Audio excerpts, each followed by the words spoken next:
இலக்கை நோக்கி டுவர்ட் த கோல் இந்த நிகழ்ச்சிக்கு உங்களை அன்புடன் வரவேற்கிறோம். Praise the Lord. ஆண்டவராகிய இயேசுவின் இனிய நாமத்தில் இந்த நல்ல நாளில் உங்கள் எல்லாருக்கும் அன்பின் வாழ்த்துக்கள். 59ஆம் சங்கீதம் 16ஆம் வசனம். நானும் உம்முடைய வல்லமையை பாடி காலையிலே உம்முடைய கிருபையை மகிழ்ச்சியோடு புகழுவேன்.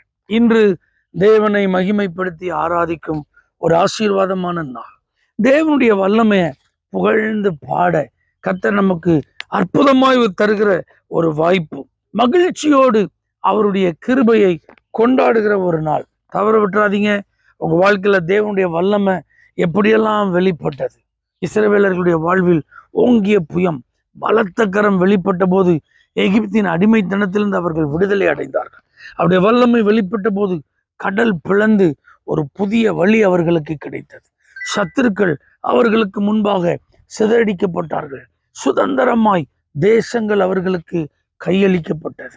இதை போல உங்களுக்கும் வாக்குத்தத்தம் பண்ணி அந்த வாக்குத்தத்தத்தை நிறைவேற்ற தேவன் தம்முடைய வல்லமையை விளங்க பண்ணி இருக்கிறாரே, அதெல்லாம் நினைச்சு நல்லா பாடி அவரை மகிமைப்படுத்துங்க. அது மாத்திரமல்ல, அவருடைய கிருபையை நினைச்சு கொண்டாடுங்க. ஏன்னா எத்தனையோ நெருக்கங்கள், எத்தனையோ ஆபத்துக்கள், எத்தனையோ கொள்ளை நோய்கள், விபத்துக்கள், நாசமோசங்கள் நம்மை சேதப்படுத்த இருந்தபோது நம்முடைய ஜீவன் கர்த்தருடைய பார்வைக்கு அருமையாயிருந்ததே காரணம் அவர் நம்மேல் வைத்த கிருபை.